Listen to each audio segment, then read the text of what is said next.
नमस्कार, मैं हूं राजश्री शर्मा। दिन भर की खबरों में सबसे पहले नजर डालते हैं आज के मुख्य समाचारों पर। पूर्व मंत्री और वर्तमान विधायक हुए आमने सामने, गुटबाजी की भेंट चढ़ा भाजपा प्रत्याशी के चुनाव कार्यालय का उद्घाटन कार्यक्रम। नियम तोड़ने वालों के खिलाफ ट्रैफिक पुलिस सख्त, 1 अप्रैल से लेकर 8 अप्रैल तक की कुल 875 चालान। घट स्थापना के साथ 9 दिवसीय भद्रकाली मेले का शुभारंभ, जिला कलेक्टर व पुलिस अधीक्षक ने की पूजा अर्चना। जिला कलेक्टर ने फीता काटकर किया सेवा कैंप का आगाज। हनुमानगढ़ सेवा समिति भद्रकाली मेले में लगा रही सेवा कैंप व भंडारा। और अब समाचार विस्तार से। हनुमानगढ़ की राजनीति एक बार फिर उछाल खाने लगी है। मौका था भाजपा प्रत्याशी प्रियंका के चुनाव कार्यालय के उद्घाटन का, जहां पूर्व मंत्री डॉक्टर रामप्रताप व विधायक गणेश राज बंसल आमने सामने हो गए। कहा जा रहा है कि डॉक्टर रामप्रताप ने मंचासीन विधायक गणेश राज बंसल को लेकर टिप्पणी की, जिससे माहौल गर्मा गया। इस पर क्या बोले विधायक गणेश राज और भाजपा जिलाध्यक्ष देवेंद्र पारिक, सुनिए। गलत बोलने के नहीं अधिकार को नहीं, बिल्कुल धर्म मान सम्मान है, इसमें कोई कमी नहीं। एक मन ध्यान है सारी बात। एक मिनट, अरे रुको सुनिए, 1 मिनट रुको, 1 मिनट शांत कराओ। हेलो, मेरा सभी से निवेदन है, भी अब गणेश जी के जितने समर्थक हैं अपने सब पार्टी के कार्यकर्ता हैं नीचे बैठ जिस हेलो हेलो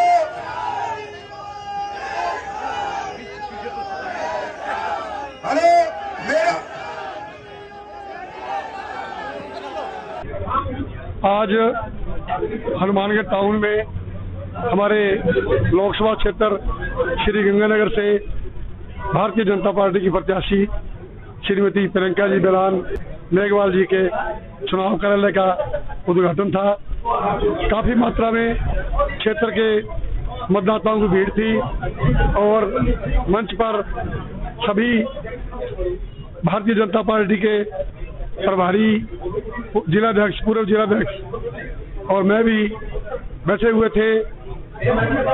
भाषण चल रहा था, माननीय नरेंद्र मोदी जी की विकास की चर्चाएं चल रही थी, माननीय भजनलाल जी के विकास की चर्चाएं चल रही थी। इसी दौरान पूर्व मंत्री डॉक्टर रामप्रताप वहां पर आए। उन्होंने आते ही माइक पकड़कर ये कहा कि साहब, इस चोरमैन को किसने बैठाया है, ये चोरमैन यहाँ क्या कर रहा है। इतने में जो कार्यकर्ता थे उनमें उबाल आ गया। उनके द्वारा डॉक्टर रामप्रताप के मुर्दाबाद के नारे लगाए गए। डॉक्टर रामप्रताप जो 2023 में अपने पुत्र की हार के पश्चात अपना आपा खो बैठे हैं, उनका मानसिक संतुलन ठीक नहीं है। वो क्या मामला है? देखिए, भारतीय जनता पार्टी एक अनुशासित पार्टी है और खुले मंच पर किसी के बारे में कोई अनर्गल टिप्पणी करना, मैं मानता हूं चाहे वो कोई भी हो, कितना ही बड़ा व्यक्ति हो, कितना ही वरिष्ठ हो, उनको मर्यादा का ध्यान करना चाहिए। और जो भी हुआ वो दुर्भाग्यजनक है और भविष्य में हम इन ऐसी चीजों की पुनरावृत्ति नहीं हो, इसका ध्यान रखेंगे। देखिए, अभी विषय खत्म हो चुका है और एक जिलाध्यक्ष के रूप में मैंने सभी कार्यकर्ताओं की किसी की भावना की ठेस अगर पहुंची है तो मैं उसके लिए मैंने कार्यकर्ताओं को ये बोला है कि अभी उसके लिए सभी लोगों की तरफ से, और उस विषय को मैंने बहुत गंभीरता से भी लिया है और उसके बारे में मैंने ये कहा भी है कि जो भी कार्यकर्ता दिल जान से पार्टी के लिए लगे हुए हैं उनको उत्साह के साथ लगे रहना है और एक बड़े बहुमत के साथ हम ये लोकसभा की सीट जीतेंगे। बात करेंगे इस मामले को लेकर। देखिए, भारतीय जनता पार्टी का बहुत बड़ा नेटवर्क है, बहुत बड़ा चैनल है, तो पार्टी सब चीजों को बहुत सूक्ष्मता के साथ देखती है। और हम इस बारे में जब पूर्व मंत्री डॉक्टर रामप्रताप की प्रतिक्रिया जानी गई तो उनके पुत्र अमित साहू का क्या कहना है, आप खुद सुनिए। देखिए, डॉक्टर साहब ने पहली बात तो कोई विवाद नहीं था, और डॉक्टर साहब ने तो स्टेज पे कम से कम हम 170-80 जने बैठे थे, तो उन्होंने तो एक ही शब्द कहा कि मंच पे चोरमैन की कहाँ आवश्यकता है, किसी का नाम थोड़ी लिया था। अब इस बात पे कौन भड़का, कौन खुद को क्या समझता है, ये तो वो जाने जो भड़के हैं। डॉक्टर साहब ने किसी का नाम नहीं लिया और ये तो बात सही है। अभी भी भारतीय जनता पार्टी में जो व्यक्ति बेईमानी या चोरी करेगा उसकी जगह नहीं है। गलत थोड़ी कर डॉक्टर साहब। देवेंद्र पालिक ने भी स्टेटमेंट जारी किया जिलाध्यक्ष ने, क्या बीजेपी में अनुशासनहीनता बर्दाश्त नहीं की जाएगी। तो किसने कहा अनुशासनहीनता बर्दाश्त की जाएगी? करनी भी नहीं चाहिए। कौन कर रहा है अनुशासनहीनता? ये तो आप लोग देखें। और आपने तो डिक्लेयर कर दिया विधायक को, जबकि डॉक्टर साहब ने विधायक का नाम ही नहीं लिया। डॉक्टर साहब ने किसी का नाम थोड़ी लिया था मंच पे। विधायक नहीं आरोप, वो तो अब मैं इस बारे में क्या कहूँ, वो खुद को क्या समझते हैं ये तो वो जाने। पर डॉक्टर साहब ने किसी का नाम नहीं लिया। वो खुद ये समझ रहे हैं कि मैं ऐसा हूं, तो वो तो उनकी सोच है, हमारी सोच थोड़ी। प्रथम नवरात्र के साथ ही मंगलवार से प्रसिद्ध ऐतिहासिक मां भद्रकाली मेला शुरू हो गया। 9 अप्रैल से शुरू हुए मेले का समापन 18 अप्रैल रामनवमी को होगा। इस दौरान राजस्थान सहित पड़ोसी राज्यों से लाखों की संख्या में श्रद्धालु माता के दर्शनों के लिए आते हैं। 9 दिवसीय मेले का उद्घाटन जिला कलेक्टर कानाराम और पुलिस अधीक्षक विकास सांगवान की ओर से घट स्थापना कर विशेष पूजा अर्चना के साथ किया गया। इस मौके पर कलेक्टर एसपी ने खुशहाली, सुख समृद्धि और शांतिपूर्वक मतदान के लिए प्रार्थना की। इस दौरान आईएएस प्रीतम कुमार, जिला परिषद की मुख्य कार्यकारी अधिकारी सुनीता चौधरी, एडीएम उमेदीलाल मीना, एसडीएम दिव्या चौधरी सहित अन्य अधिकारी मौजूद रहे। पूजा के बाद जिला कलेक्टर और पुलिस अधीक्षक ने मेला क्षेत्र का निरीक्षण कर व्यवस्थाएं भी जांची और ड्यूटी पर मौजूद पुलिस और प्रशासनिक कार्मिकों को आवश्यक दिशा निर्देश दिए। जिला कलेक्टर ने कहा कि यह मेला आस्था का बड़ा केंद्र है। नवरात्र पर्व के एक दिन बाद ही देश के महापर्व लोकसभा चुनाव 2024 के तहत जिले में मतदान दिवस है। इसलिए श्रद्धालुओं से अपील है कि मतदान केंद्रों पर मतदान अवश्य करें। उन्होंने मौजूद अधिकारियों को पेयजल, शौच, विद्युत, चिकित्सा, सफाई, यातायात, भीड़ नियंत्रण, पार्किंग, नियंत्रण कक्ष की व्यवस्थाएं भी सुनिश्चित करने के निर्देश दिए। उन्होंने कहा कि खाद्य निरीक्षकों के जरिए खाद्य सामग्री की जांच कराई जाए। अल सुबह से श्रद्धालु पूजा अर्चना करने के लिए मंदिरों में पहुंचने लगे। माता भद्रकाली के जयकारे से मंदिर परिसर गूंज उठा। मंदिर परिसर में लगी दुकानों पर श्रद्धालुओं ने खूब खरीदारी की। अष्टमी और नवमी के दिन मेले में बड़ी संख्या में श्रद्धालु उमड़ते हैं। मेले के शुभारंभ के बाद मीडिया कर्मियों से बात करते हुए जिला कलेक्टर कानाराम ने बताया कि मेला स्थल पर पार्किंग, ट्रैफिक, श्रद्धालुओं के रुकने आदि की व्यवस्था की गई है। नगर परिषद को मोबाइल शौचालय की व्यवस्था करने के लिए कहा गया है। चुनाव का समय होने के कारण श्रद्धालुओं को मतदान के लिए प्रेरित करने के मकसद से मेला स्थल पर स्वीप की डिजिटल स्टॉल लगाई गई है। जगह जगह पर निर्वाचन आयोग के पंपलेट रखवाए गए हैं। श्रद्धालुओं को इस स्टॉल पर वोट डालने के लिए प्रेरित किया जाएगा ताकि 19 अप्रैल को हर मतदाता अपने घर से निकले और अपने वोट का प्रयोग करे। आज भद्रकाली मेले का जो है शुभारंभ अभी हुआ है और 9 दिन के लिए मेला चलेगा और सभी श्रद्धालु जो है वो बड़ी संख्या में इस मेले में पधारेंगे। इस मेले के रिलेटेड जितनी भी व्यवस्थाएं हैं, चाहे वो पार्किंग को लेकर, ट्रैफिक व्यवस्था को लेकर हो, श्रद्धालुओं के अगर रुकने का है तो इसके रिगार्डिंग भी देवस्थान विभाग ने व्यवस्था की है। क्योंकि चुनाव का समय है तो ऐसे में जितने भी श्रद्धालु यहाँ आ रहे हैं उनको मतदान के लिए प्रेरित करने के लिए हमने स्वीप की एक विशेष स्टॉल यहाँ पे लगाई है और जगह जगह पे जो है निर्वाचन आयोग के जो पैम्पलेट वगैरह है वो हमने रखवाए हैं। अपेक्षा ये रहेगी कि ये इवेंट बहुत अच्छा रहेगा, सभी श्रद्धालु आराम से माँ के दर्शन कर पाएंगे और जितने भी लोग यहाँ आएंगे उनको वोट डालने के लिए प्रेरित करेंगे ताकि जो हमारा 19 अप्रैल का आयोजन है इसमें हर व्यक्ति घर से निकले और जाके अपने वोट का उपयोग करें, तो उसमें भी हम इस इवेंट को यूज कर पाएंगे। लाखों श्रद्धालु आते सर, यहाँ शौचालय को लेकर, पानी को लेकर और मोबाइल की भी व्यवस्था करने के लिए कहा गया। कल जैसे हमने डायरेक्शंस दिए हैं, अभी मुझे कन्वे किया गया कि मोबाइल और टॉयलेट्स वगैरह की व्यवस्था हो गई है। प्लस हमने नगर परिषद को और कहा है वो कुछ मोबाइल टॉयलेट यहाँ एडिशनली और अरेंज कर। सभी भक्तों को जय माता की। माँ भद्रकाली मंदिर आज से 9 से लेकर 17 तारीख तक नवरात्रि स्टार्ट हो चुके हैं। आज माँ भद्रकाली मंदिर पर कलेक्टर साहब, एसडीएम साहब और हनुमानगढ़ के विधायक साहब सभी पूजा अर्चना करके यहाँ की है और मेले की देख रेख सभी बड़े तरीके से की जा रही है भक्तों द्वारा और यहाँ कमेटी द्वारा भी सेवा अपना सहयोग दिया जा रहा है और किसी प्रकार की कोई समस्या नहीं है।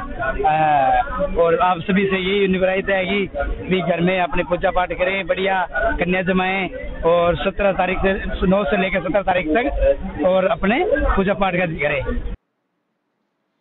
विधायक गणेश राज बंसल ने भी मंदिर में पहुंचकर माथा टेका।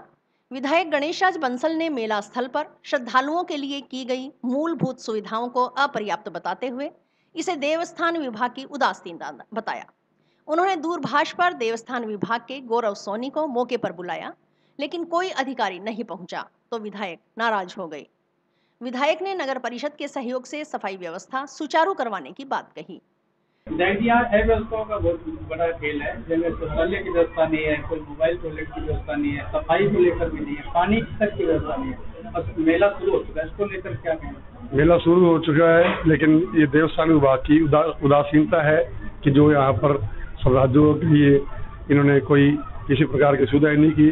फिर भी मैं जिला प्रशासन से बात करके और नगर परिषद से मोबाइल टॉयलेट भेजकर और सफाई व्यवस्था कराकर यहाँ मेले में सुचारू व्यवस्था की जाएगी, ताकि आने वाले श्रद्धालुओं को किसी प्रकार की कोई दुविधा नहीं हो। डीएसपी राहुल यादव ने बताया कि मेला स्थल पर पुलिस की ओर से पर्याप्त इंतजाम किए गए हैं।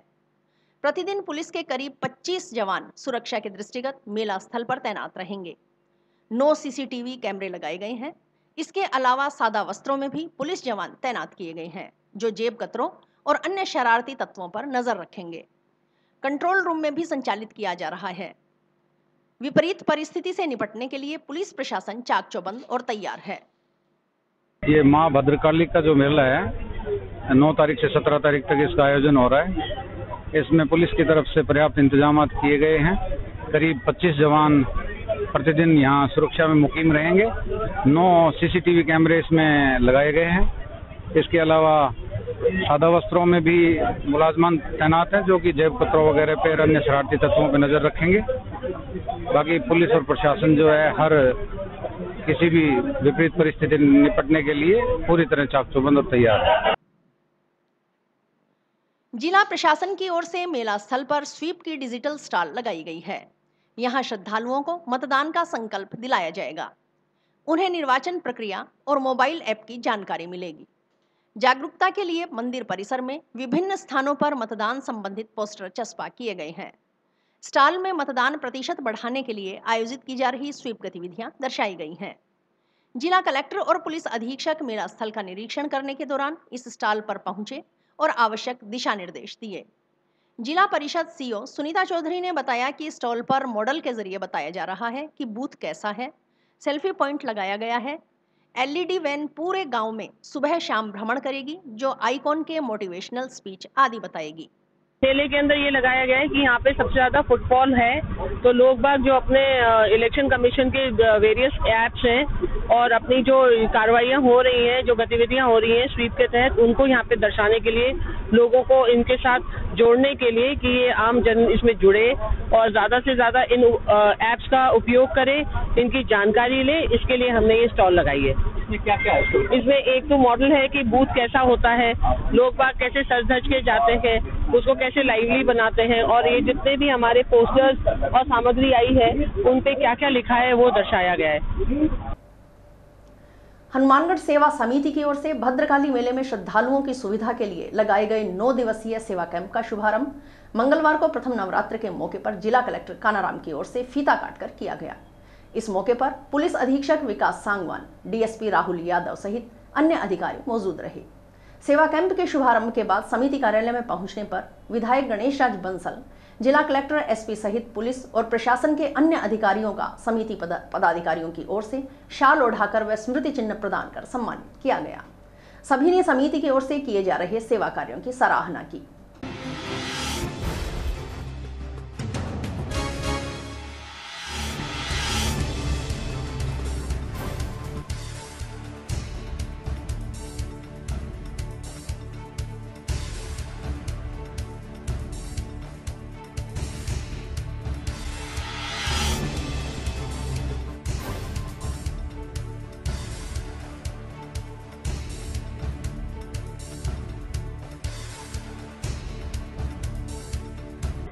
नवरात्रा शुरू हुए हैं।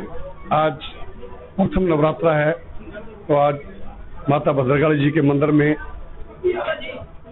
जिला प्रशासन के द्वारा व मेरे द्वारा एवं अन्य शहरवासियों के द्वारा माता भद्रकाली जी के चरणों में प्रणाम करके इस एरिया की सुख शांति समृद्धि की कामना की है।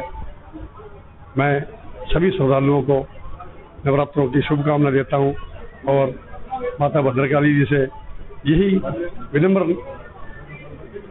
निवेदन करते हैं कि उनकी कृपा हमारे इस एरिया पर सदा बरसती रहे और हर व्यक्ति धन धान्य से सुखी हो, स्वस्थ रहे, सुखी रहे।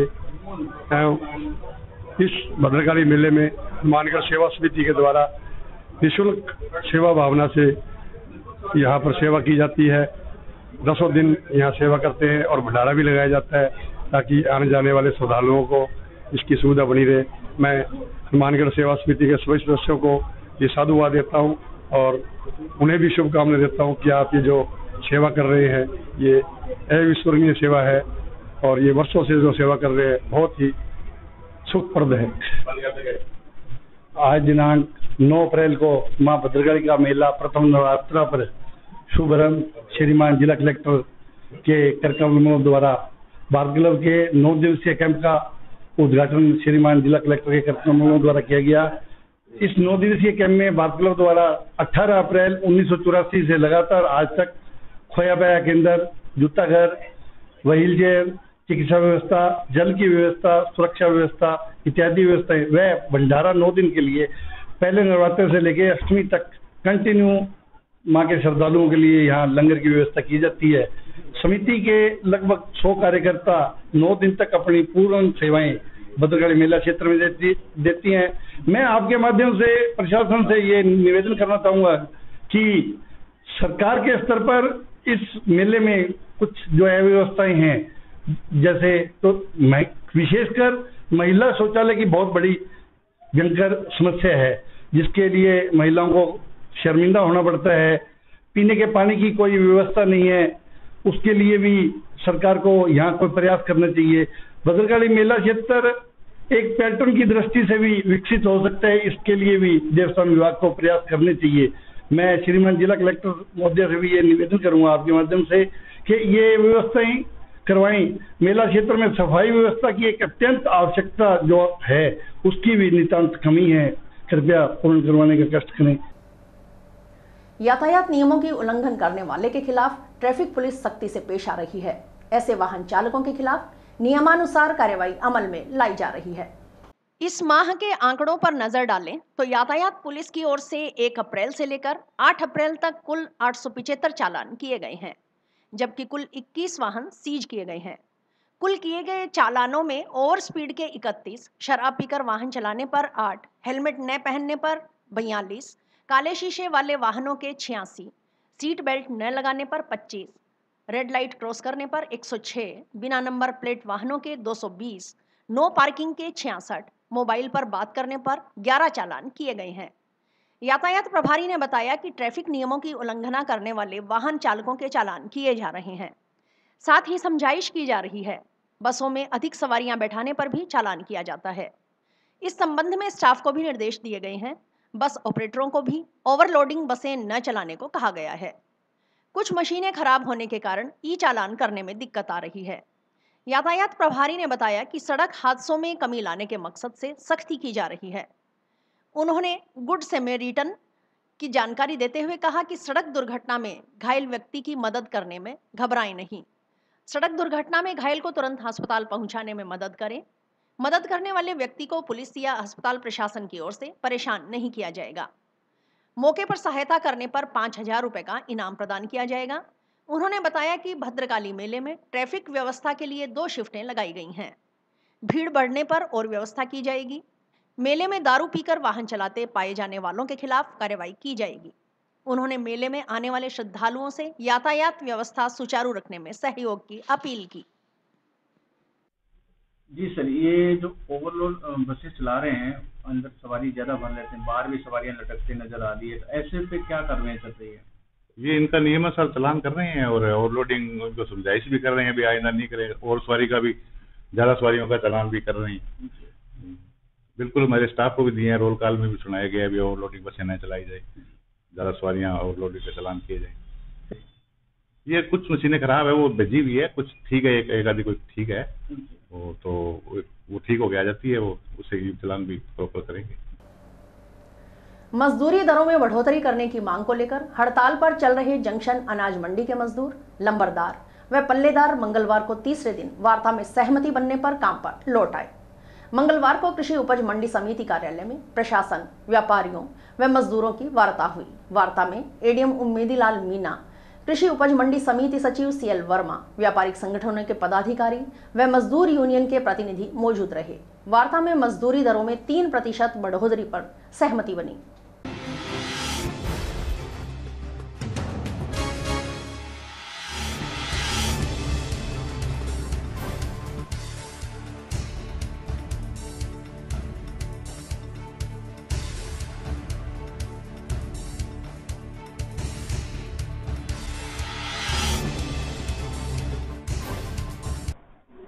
मंडी में लेबर का इशू था।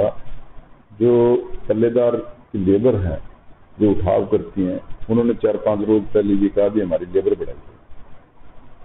तो हनुमानगढ़ जंक्शन मंडी की जो लेबर है वो और मंडियों से सबसे ऊंची है। कहीं जहाँ 6.5 रुपये बैग है, 6.40 है, कहीं 5.70 है, कहीं 5.5 है, संगरिया 6.5 है। तो सबसे ज्यादा लेबर है वो हनुमानगढ़ जंक्शन में। और व्यापारियों का ये कहना है या तो टाउन और जंक्शन की लेबर एक रखें, अगर टाउन में बढ़ती तो हम भी बढ़ा देंगे। और जो सीटू यूनियन के लोग हैं जो उनके साथ जुड़ के इस बात का इशू बना रहे हैं, कह रहे हैं भाई इस लेबर को बढ़ाया जाए। हमने उनसे यही कहा भी फिर टाउन का व्यापारी यहाँ क्यों आएगा, व्यापार घटेगा तो काम घटेगा। और इस बात पे वो एग्री नहीं है और इन्होंने हड़ताल करके एक दबाव बनाकर और व्यापारियों से लेबर बढ़वाने की जो बात की है, आज उसमें एडीएम साहब ने बीच बचाव किया। मैं भी वहाँ खाद्य व्यापार संघ के हिसाब से और सभापति के देहात पे मैं पहुंचा, बैठ के बात की, एडीएम साहब की बात को रखा गया। और कल रात जो व्यापारियों से इनकी वार्ता हुई उसमें ये 5% पर आ गए थे, 5% बढ़ा दो। व्यापारी इस बात पे राजी नहीं थे।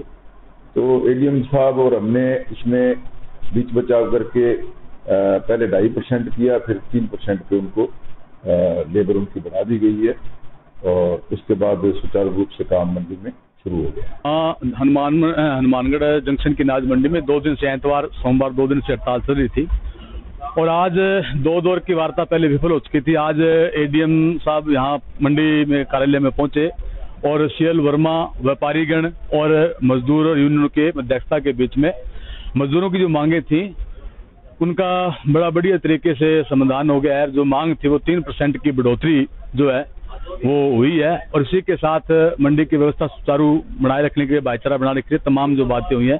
पर फिलहाल एक बात अच्छी है कि तीनों पक्ष, प्रशासन, व्यापारी और मजदूर यूनियन बैठ के जो निर्णय लिया वो स्वागत योग्य है। हम उम्मीद करेंगे कि आगे भी हड़ताल की बजाय व्यापारी पक्ष, ये तीनों पक्ष बैठ कर ही समझौता करें ताकि किसी को परेशानी नहीं आए। मैं CITU जिला महासचिव कामरेड शेर सिंह साके। दोनों के लिए जो व्यवस्था होनी चाहिए वो है सारी? नहीं, अभी हमने उनको चेताया है, जैसे शौचालय की है यहाँ मंडी में, इस शेड के नीचे साइड में कोई शौचालय नहीं है, जबकि हजारों मजदूर मंडी में आ रहे हैं और अंदर भी कोई व्यवस्था नहीं है खाने की, छांव की। हमने उनको बोला, उन्होंने भी अवगत करवाया कि हम जल्दी इस सारी व्यवस्था में लगे हुए हैं, 2-4 दिन में आपकी सारी व्यवस्था मजदूरों के लिए कर देंगे। प्रदेश कांग्रेस कमेटी अध्यक्ष गोविंद सिंह डोटासरा श्रीगंगानगर लोकसभा क्षेत्र से इंडिया गठबंधन के कांग्रेस प्रत्याशी कुलदीप इंदौरा के समर्थन में बुधवार को होने वाली जनसभा को संबोधित करेंगे। जनसभा संगरिया रोड पर गांव चंदड़ा के पास स्थित गुरनूर पैलेस में सुबह 10:30 बजे होगी। मंगलवार को हुई प्रेस वार्ता में जिला कांग्रेस कमेटी अध्यक्ष सुरेंद्र दादरी ने बताया कि जनसभा में हनुमानगढ़ संगरिया विधानसभा क्षेत्र के अलावा आसपास के क्षेत्र से कांग्रेस विचारधारा के लोग शामिल होंगे। प्रेस वार्ता में पीसीसी मेंबर भूपेंद्र चौधरी, पूर्व प्रधान जयदेव बुढ़ासरा, अश्विनी पारी, गुरमीत चंदड़ा, कृष्ण नेहरा, संदीप सिंह, सिद्धू आदि मौजूद रहे। गंगानगर लोकसभा से इंडिया गठबंधन से कांग्रेस के पार्टी प्रत्याशी हमारे कुलदीप जी इंदौरा, ये भी सबको विदित है। तो सबसे पहले मैं डोटासरा जी का जो कल कार्यक्रम है उसके बारे में चर्चा करूं कि कुलदीप जी इंदौरा के समर्थन में एक बैठक करने के लिए हमारे माननीय प्रदेशाध्यक्ष श्री गोविंद सिंह जी डोटासरा कल 10:30 बजे करनूल पुलिस जो संगरिया रोड पे है चंदड़ा, वहाँ पधार रहे हैं और हनुमानगढ़ विधानसभा क्षेत्र संगरिया टिप्पी आसपास के जो भी कांग्रेस विचारधारा के लोग और अन्य भी लोग उनको वो संबोधित करेंगे। तो मीडिया के साथियों को मैं एक बात बोलना चाहूँ कि वर्तमान जो चुनाव है वो लोकसभा का चुनाव बड़ा विचित्र स्थितियों में हो रहा है कि आज तक ऐसा चुनाव नहीं हुआ कि ये चुनाव कांग्रेस बीजेपी के बीच में नहीं होके कांग्रेस ईडी, कांग्रेस सीबीआई, कांग्रेस और धन बल जो ये बॉन्ड आए थे उसके बीच में है। हमेशा चुनाव एक विचारधारा के बीच में होता है। कांग्रेस ने अभी कभी कोई विचारधारा नहीं छोड़ी, चाहे वो सत्ता में रही चाहे नहीं रही। और कांग्रेस बीजेपी के पीछे, बीजेपी खुद चुनाव नहीं लड़ती। जैसा मैंने आपको भी बताया कि बीजेपी ने ईडी को आगे कर रखा है, सीबीआई को आगे कर रखा है, धनबल का वो प्रयोग कर रहे हैं और बीजेपी के पीछे आरएसएस है। हम हमेशा कहते हैं कि आरएसएस को अगर राजनीति करनी है तो वो सामने आके करे कि पीठ के पीछे वो बीजेपी के पीछे से आरएसएस जो राजनीति कर रही है और देश को तोड़ने की जिस तरह की साजिश। देखो, धर्म के नाम पे कोई भी कंट्री कभी आज तक सक्सेस नहीं हुई। उसका उदाहरण हमारे बगल के पड़ोसी देश हैं, रूस और यूक्रेन। जिस तरह से ये धर्म के नाम पे देश को आगे ले जाना चाहते हैं, मैंने आपको बताया जैसे कि पड़ोसी देशों की हालात क्या है, वो धर्म के नाम पे चल रहे हैं। और आज इंडिया का 70 साल कांग्रेस ने राज किया और कांग्रेस ने धर्मनिरपेक्ष होकर राज किया, तो आज भारत देश के अंदर, विश्व के अंदर चौथी शक्ति है। लेकिन जब से ये भाजपा सत्ता में आई है, धर्म के नाम पे जातियों को बांट के सांप्रदायिकता के नाम पे जो राजनीति कर रहे हैं, आज देश के हालात बहुत खराब है। यूक्रेन और रूस का धर्म सेम है लेकिन वो धर्म की राजनीति कर रहे हैं, तो आज उनका देखो आपस में युद्ध हो रहा है। तो ये धर्म की राजनीति आने वाले समय के लिए देश के ना तो देश के हित में है ना लोकतंत्र के हित में है। और ये रात धमका के सीबीआई का दुरुपयोग करके अब एक तरफ तो ये कह रहे हैं कि हमारी 400 सीटें आ रही है। अगर 400 सीटें आ रही है, उनका वातावरण है और लहर चल रही है, तो कांग्रेस के लोगों को शामिल करने की कहाँ जरूरत पड़ रही है? अगर कोई पार्टी सक्षम है, 400 सीटें आ रही है, तो कांग्रेस के लोगों को शामिल करने की कहाँ जरूरत पड़ रही है? हरियाणा के अंदर 10 जो इन्होंने टिकट दिया उनमें 7 लोग कांग्रेस के हैं। भूखंडों के पट्टे प्रशासन शहरों के संग अभियान की विशेष रियायती दलों पर जल्द से जल्द जारी करने का आदेश नगर परिषद को देने की मांग के संबंध में टाउन की पारिक कॉलोनी निवासी एक व्यक्ति ने मंगलवार को अतिरिक्त जिला कलेक्टर उमेदीलाल मीणा को ज्ञापन सौंपा।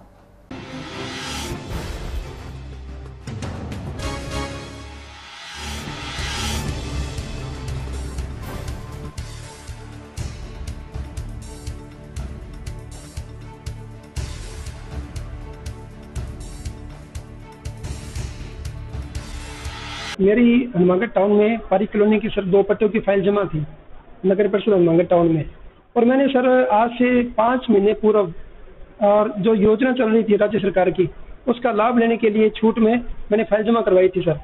और लगातार सर नगर परिषद के 5 महीनों से चक्कर काट रहा हूँ सर। और कभी कर्मचारी कहते हैं कल आना और कभी कहते हैं अगले हफ्ते आना, कभी कहते हैं सर आचार संहिता लग गई और कभी कहते हैं सर साहब छुट्टी पर है। इस तरह उन्होंने गोल मटोल सर 5 महीने निकाल दिए।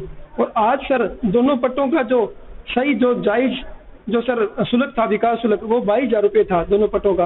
और आज वो कह रहे हैं अधिकारी भी आप 88,000 रुपये भरो, यानी कि फीस के योजना की में जो छूट थी उसका 4 गुना आप पैसा वहन करो, आप भरो, तब आपको पट्टा इसमें मिलेगा।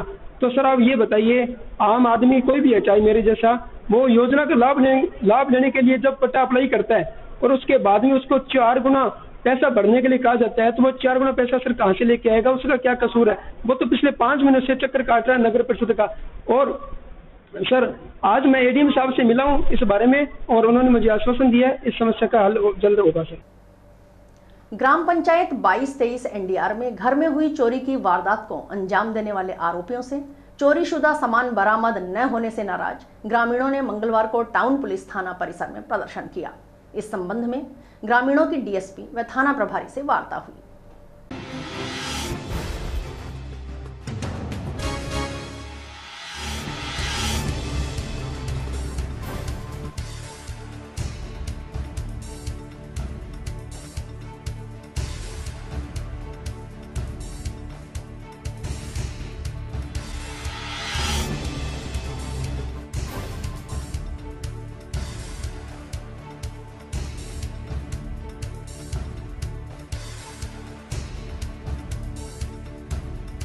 एनडीआर में बढ़ती हुई चोरियों के खिलाफ आज हम तमाम ग्रामवासी यहाँ पुलिस थाना हनुमानगढ़ में आए हैं। यहाँ डिप्टी साहब भी बैठे हैं, एसएचओ साहब भी बैठे हैं।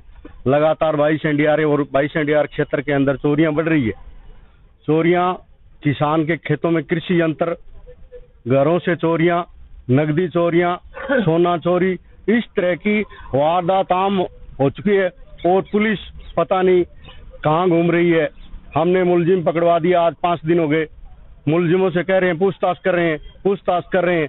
आमतौर पर हम देखते हैं जब मुकदमा दर्ज करवाते हैं उसके बाद में पुलिस चोरों को पकड़ के जेल में डाल देती है और पैसा बरामद करके उस पीड़ित को नहीं मिलता पैसा, और पता नहीं पैसा कहाँ जाता है। इसलिए हम मांग करने के लिए आए कि पीड़ित को जो सामान बरामद है, 5-6 लाख रुपए की चोरी है, वो पैसा बरामद करके पीड़ित को मिले। इसी मांग को लेकर हमने कह दिया है अगर 1-2 दिन में कोई कार्रवाई नहीं हुई तो हम थाने के आगे धरना लगाएंगे।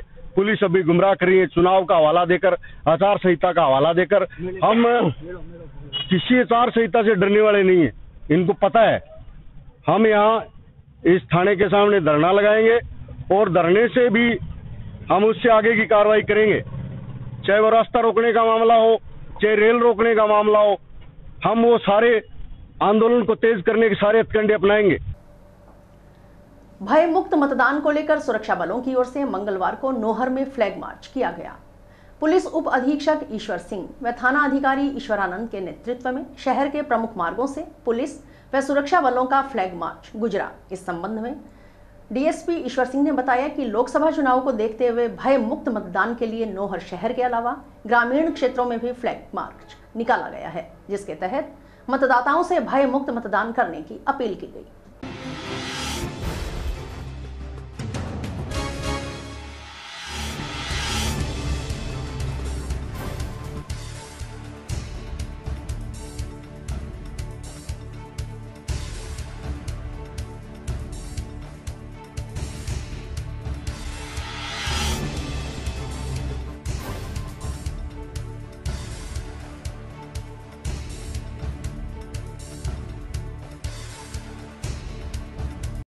ये आगामी 19 अप्रैल को जो लोकसभा चुनाव होने जा रहा है उसको लेके जो है निष्पक्ष और भयमुक्त चुनाव वोटिंग हो, उसके लिए जो है प्रशासन की तरफ से ये जो फ्लैग मार्च निकाला जा रहा है।